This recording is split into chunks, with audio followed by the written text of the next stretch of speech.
இயேசுவிலே பிரியமான சகோதர சகோதரிகளே, உங்கள் எல்லோருக்கும் ஆண்டவராகிய இயேசு கிறிஸ்துவின் பெயரால் காலை வணக்கங்கள் மற்றும் வாழ்த்துக்கள். நான் உங்கள் அகஸ்டின் வேதியர். இன்று ஆகஸ்ட் மாதம் 3ஆம் தேதி 2025ஆம் ஆண்டு. ஆண்டவரின் மடியில் 5 நிமிடங்கள். சகோதர சகோதரிகளே, ஒரு தமிழ் திரைப்பட பாட்டு இவ்வாறு வரும். பணம் பந்தியிலே, குணம் குப்பையிலே, இதை பார்த்து அறிந்து நடக்காதவர் மனிதர் இல்லே. இவ்வாறு பாட்டு வரும். பணம் பந்தியிலே, குணம் குப்பையிலே. நல்ல குணம் கொண்டவர்கள், நல்ல மனம் கொண்டவர்கள் இன்றைக்கு உலகத்தில் எப்படி இருக்காங்க நமக்கு தெரியும். நமக்கு பணம் படைத்தவர்கள், வசதி படைச்சவங்க எல்லாத்தையும் அழைச்சிடுறாங்க. இன்னைக்கு உண்மையை சொல்ல போனா பணம் சற்று வலிமையாகத்தான் இந்த உலகத்தில் உழவி கொண்டிருக்கிறது. மறுக்க முடியாது.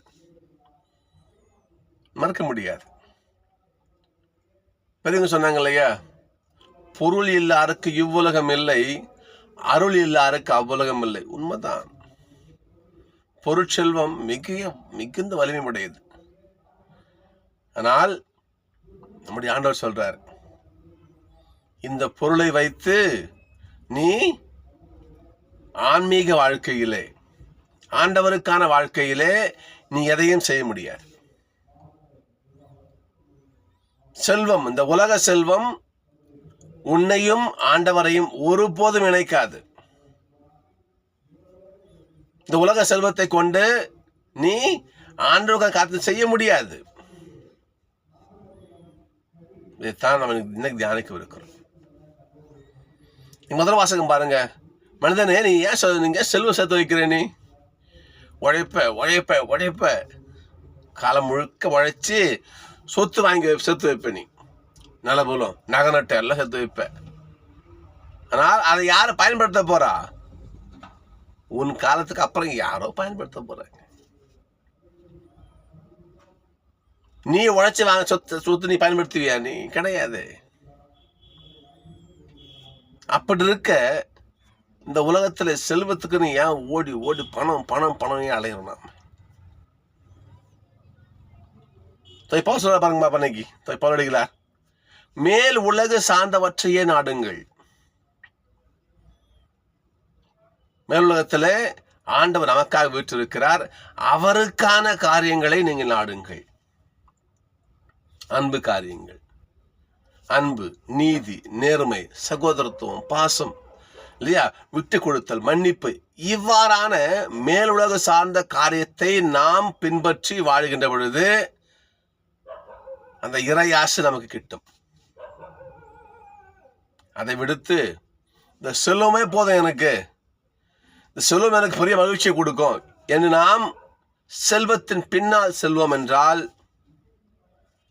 அவனுடைய ஆசி, அவனுடைய கரம் நமக்கு ஒருபோதும் துணையா இருக்காது. நமக்கு இருக்காது.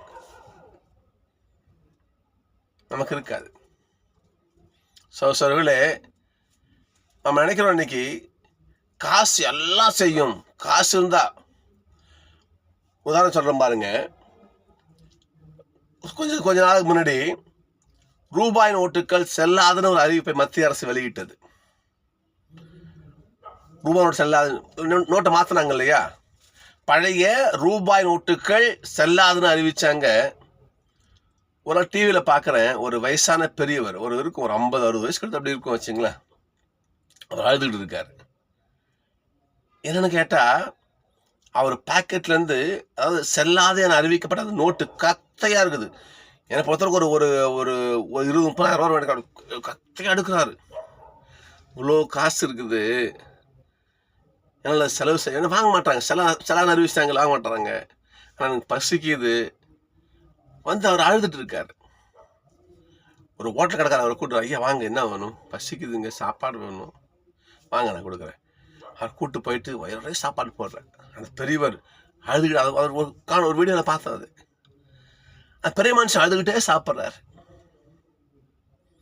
சாப்பிட்டு முடிச்சுட்டு அந்த 2 கையும் கூப்பி நன்றின்னு சொல்லும் பொழுது அந்த முகத்தை பார்க்கணுமே. எவ்வளோ காசு இருந்தாங்க புண்ணியம். ஒருவேளை சாப்பாடுல பாருங்க. சர்களே நம்ம சிந்திச்சு பார்க்கணும். நாம நட்சத்திரம் இன்னைக்கு பாருங்க பாப்போம். இன்னைக்கு ஒருவர் தன் மனதில் எண்ணிக்கொள்கிறார், நான் எனக்கு செம்ம வருமானம் வருது, செம்ம காசு இருக்குது, நான் அந்த காசை கொண்டு அந்த வசதியை கொண்டு நான் இன்னும் ஒரு நிறையா சேமிப்பு கிடங்குகளை கட்டி நான் இன்னும் நிறைய சேர்த்து வைப்பேன், இன்னும் ஒரு தலைமுறைக்கு தேவையான சொத்து தான் சேர்த்து வைப்பேன் என்று அவனே அங்கலாச்சிக்கிறான். அவனே இல்லையா ஒரு பெருமை பேர்த்திக்கிறான்.